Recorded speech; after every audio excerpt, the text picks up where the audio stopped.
5 full runs in this bed, and I haven't touched a single scoop of this soil.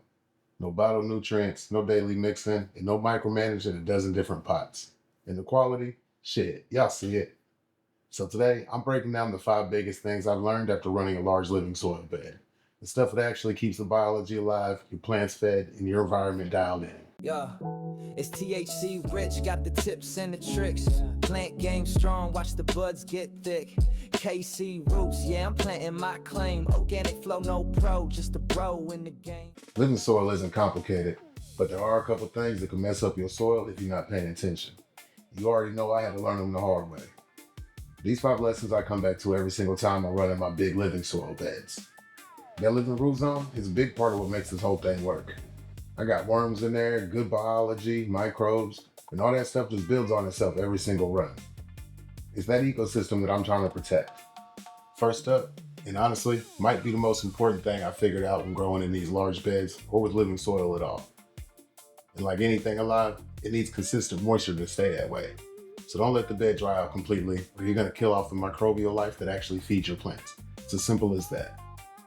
In this bed, I'm running a Blumat drip tape system. And this one actually came pre-dialed, so all I had to do was set it and let it get to work.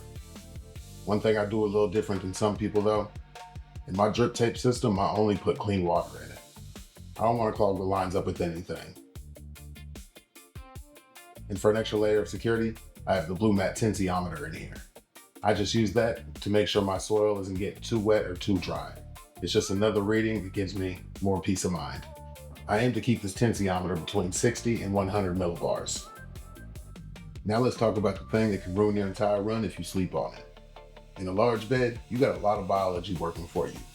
But that same environment can invite the wrong guest if you're not proactive. So I don't wait to see the problem before I act. My preventative of choice is a natural EM5 garden cleaner from BuildASoil. I just spray it about once a week just to prevent anything from popping up. But if something does show up, then I'm grabbing the Dr. Enzymes eliminator. And that'll actually kill the pest on contact. Once I flip the flower though, I'm done spraying. That's when I let the beneficial insects take over. Just put them in there, let them do their job. I never spray anything on my buds, because honestly, you just don't want to smoke that. In a good environment with good airflow, we'll solve half of that before it even starts. So just keep that air moving, keep the tent clean, and don't give pests a comfortable place to be. The links to everything I'm using is in the description. All the BuildASoil stuff, Blumat's, AC Infinity gear. And if you do grab any of that gear, make sure you use my discount code to save some money at checkout. This third one is where I see a lot of growers accidentally ruin perfectly good soil. Now reamending, that's where it gets really easy to overcomplicate things. And I'll be real with y'all, there might have been a couple times I was a little too stoned when I was reamending. And I might have got a little heavy-handed on things or just straight up forgot something. Y'all know how it goes. But I have learned you don't need a science degree, you just need a system. And you need to be consistent with it. My go-to reamend stack is the BuildASoil way. First I use the craft blend, then I use the Kashi gold, and then I use Clacton Coot's Gnarly Barley sprouted seed, and that gets the enzymes firing. And that's my core. And when I get to flower, I use the Build-A-Flower top dress kit. I just put that right on top. And that stack keeps my soil balanced without creating a toxic zone. So don't freestyle it with random inputs. Just pick a proven system, trust it, run it the same way every time. And that was the biggest lesson for me right there. And fourth is one most people don't even connect to the soil, but probably should. It's your temperature and humidity. It doesn't just affect your plants, it affects the biology inside your soil. If it's too cold in there, your biology is gonna slow down. And a poor environment will make your nutrient uptake go slower also. Your plants can't uptake what your biology doesn't process. And that's why I set my controllers to target a VPD at every stage. And the AC Infinity controller makes that a lot easier. For each stage, this is what I target. For seedlings and clones, I'm targeting 0.8 VPD. For veg, I'm gradually pushing that up to 0.9 to 1.1 VPD. And then finally, when I get to flower, I'm targeting 1.1. And when I get later in flower, I'm pushing that up to 1.5 VPD. So gradually throughout the growth, you're gonna get your humidity down, keep your airflow up. That's non-negotiable. That's how you avoid mold and bud rot.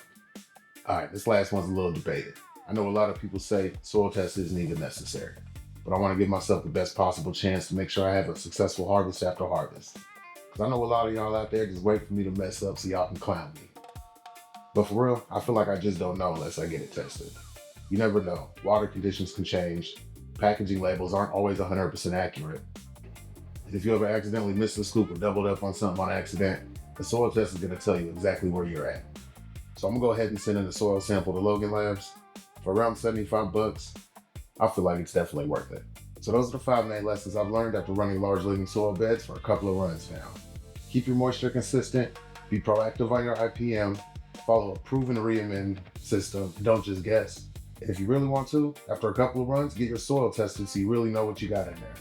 Follow that system, you don't have to change out your soil, you don't have to mix nutrients every day, you don't have to have a stressful grow. Just let the worms and the microbes do their job, and nature will do its thing. Don't overcomplicate it, y'all. This should be fun. Everything I mentioned is linked below. Y'all drop a comment. Let me know if y'all want to see these soil results and how I reamend this soil. Until next time, y'all, smoke good, do better. Peace.